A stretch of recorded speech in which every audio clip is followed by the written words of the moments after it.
Prime Minister Modi and Donald Trump's mega show late last night in Houston. Just what was the broader message here? And what about the argument by the Congress leaders that Prime Minister Modi shouldn't be openly canvassing for Donald Trump ahead of the US presidential elections, since India has traditionally been bipartisan completely in its political equation with the United States?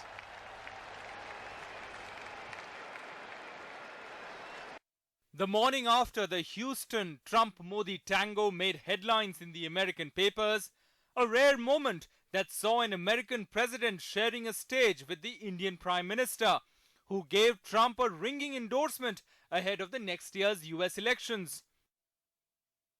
Ab ki baar Trump sarkar. And today I have the honor to introduce you to my family. If we were elected, India would have a true and great friend in the White House. And I can tell you, you have never had a better friend as president than President Donald Trump. That I can tell you. With a victory lap hand in hand between Prime Minister Modi, the leader of the world's largest democracy, and President Trump, the most powerful leader in the world, Houston's NRG Stadium hadn't seen anything like this before.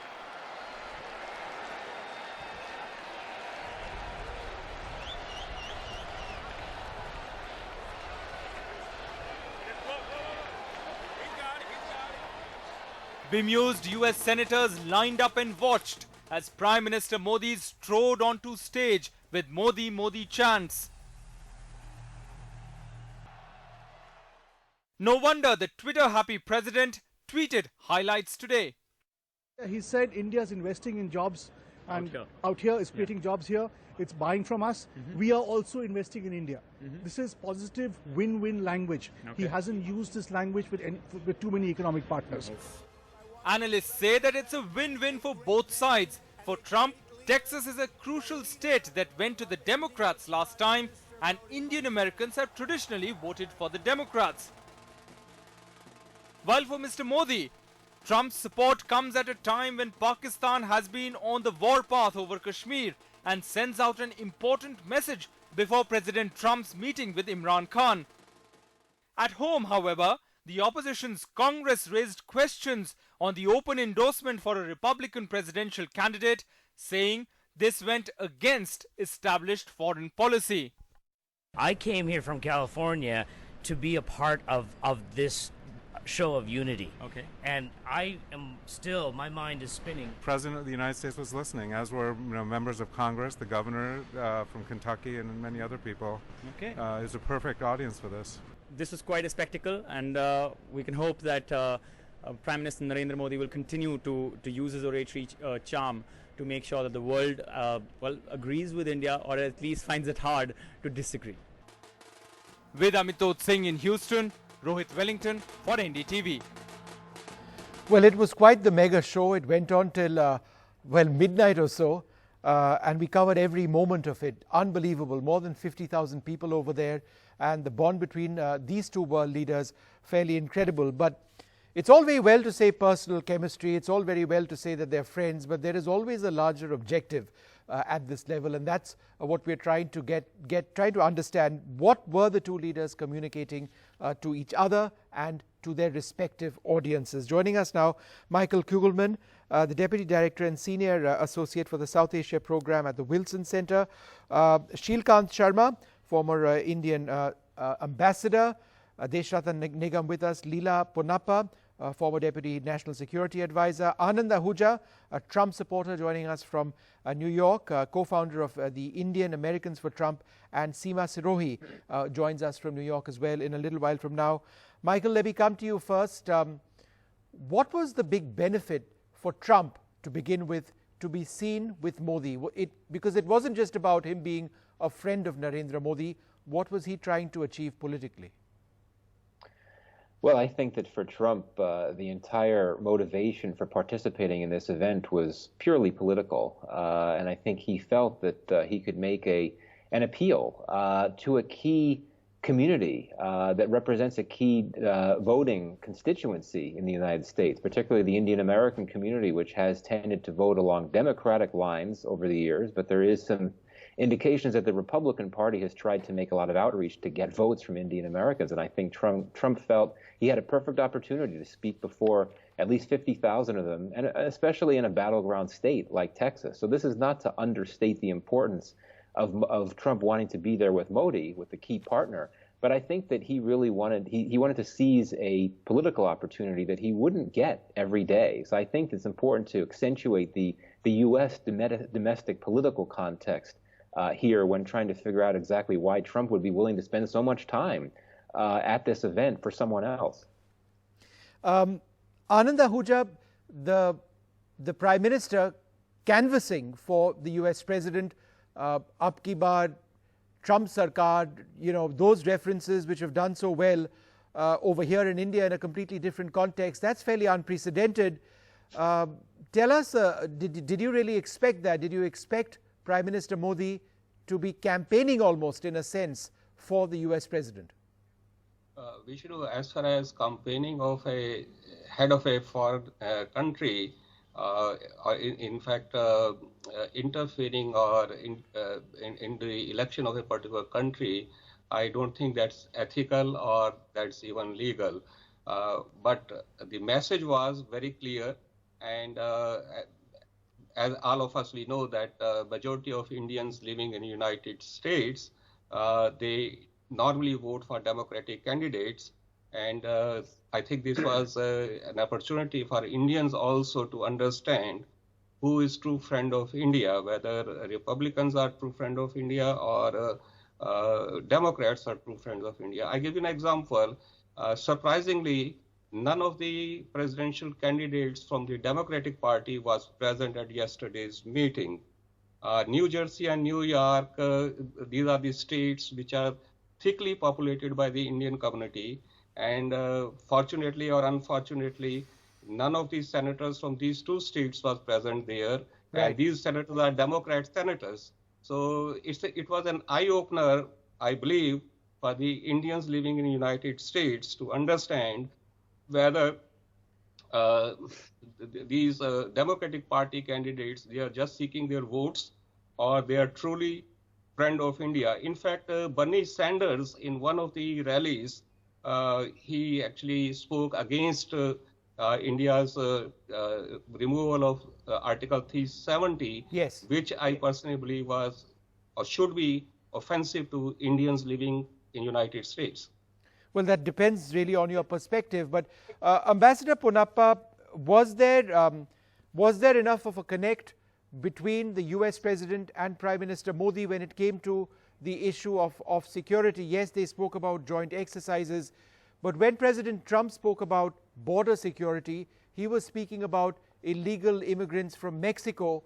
When Prime Minister Modi spoke about border security, he was speaking about the threat from Pakistan. Now, Trump didn't use the word Pakistan. Our Prime Minister didn't either. But were the two approaching security from vastly different areas of interest? Quite obviously. In fact, it would be curious to find out if, theoretically at least, if any of the 50,000 in the stadium last night have immigration problems, or perhaps illegal in their status within the United States. Obviously, the basis for Trump and for Modi are different with regard to border security, but this was a public event. It was a hoopla. And I think they were essentially trying to make a spectacle of it, which they succeeded, and picked on a few key words which tend to resonate, which does not mean that there is a total identity of interest in these areas, because the United States is a country that has been built up by immigration. This is not true of India, where we've had a long, really millennia-old settled population, and so on and so forth. But these are just keywords, and I don't think we should read too much into it beyond recognizing that there is a degree of mutuality of interest, but it is not absolutely common. All right. Ambassador Sharma, would you agree that perhaps we are reading too much into it, that this was nothing but literally song and dance with the voices of two very popular leaders. That's all that this Houston event was about.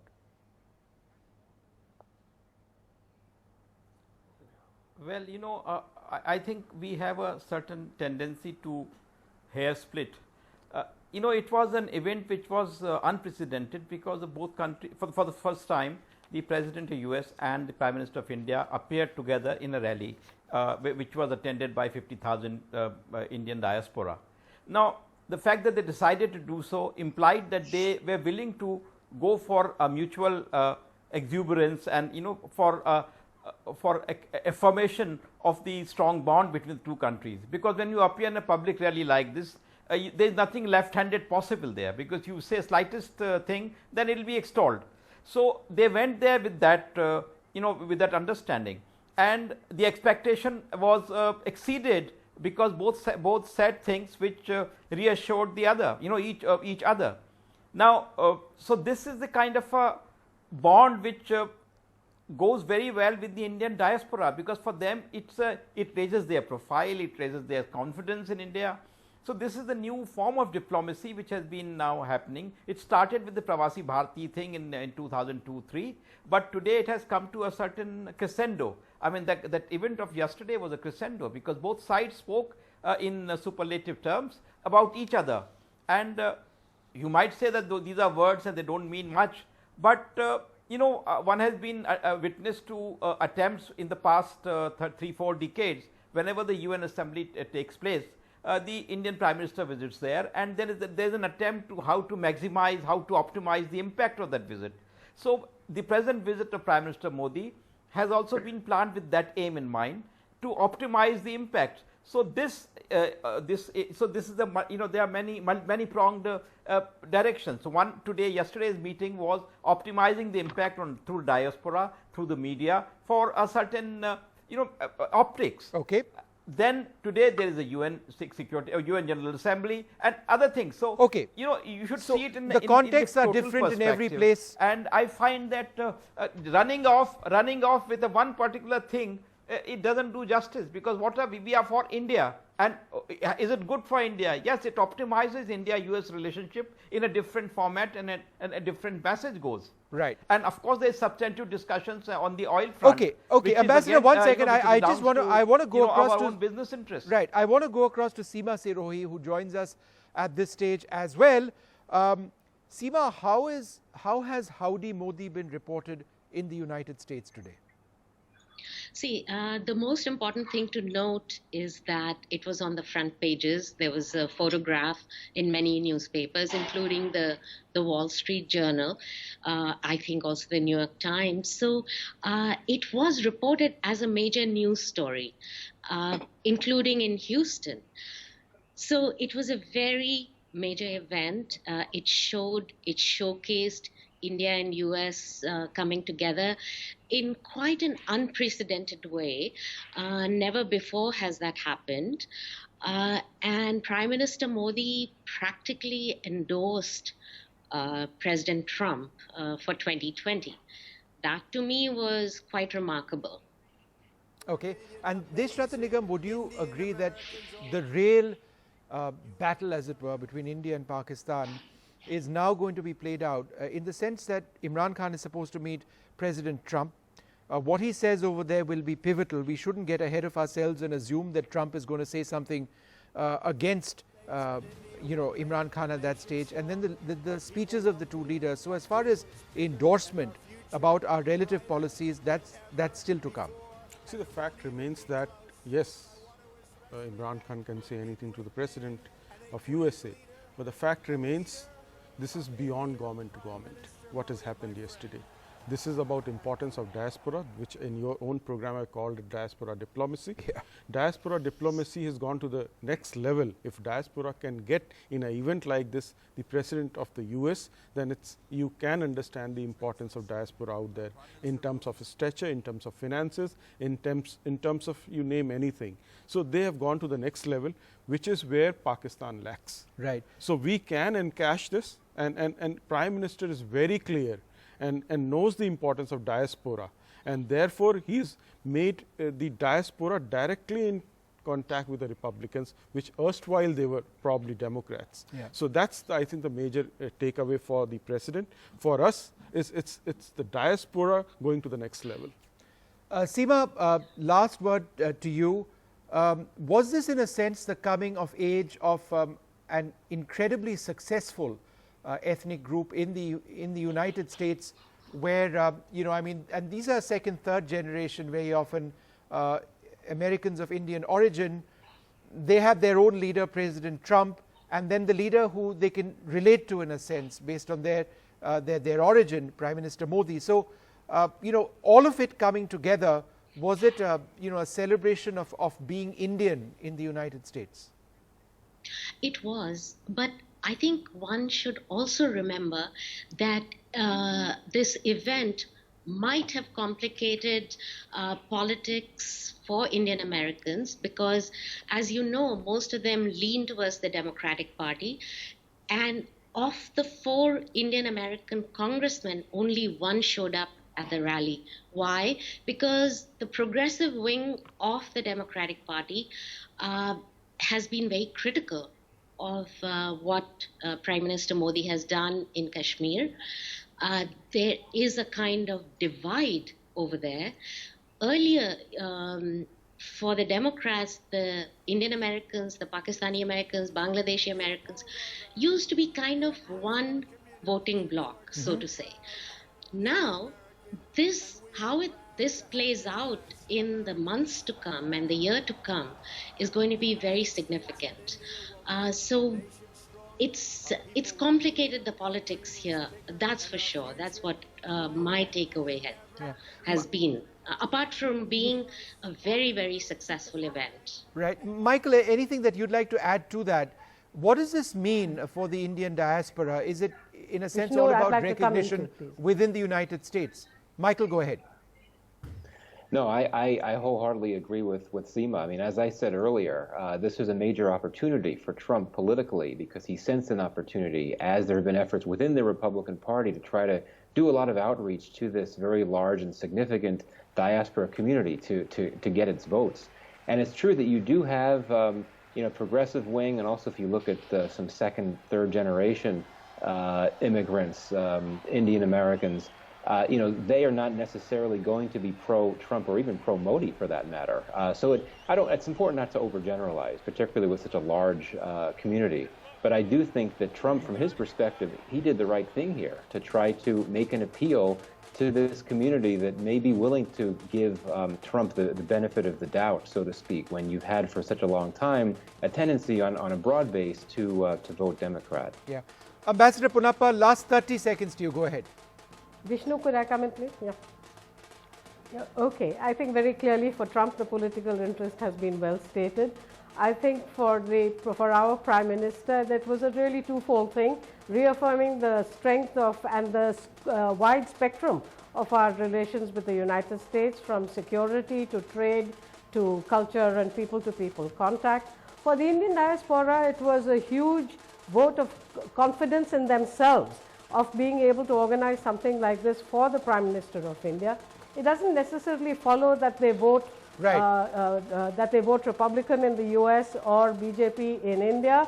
I think we have to look at them as potential Americans. Okay. They will vote on the basis of local issues, but for them this was their identity, an affirmation of their identity as a very, very successful All right. So a huge affirmation the of their identity. I take that point completely. I'm out of time on the show. I'd like to thank all of you very much for joining us. The Prime Minister is still going to be in the US for some more time, and it's all going to happen at that United Nations General Assembly session. Out of time. Thanks for being with us. I'll be back tomorrow at 9 p.m. Till then, goodbye.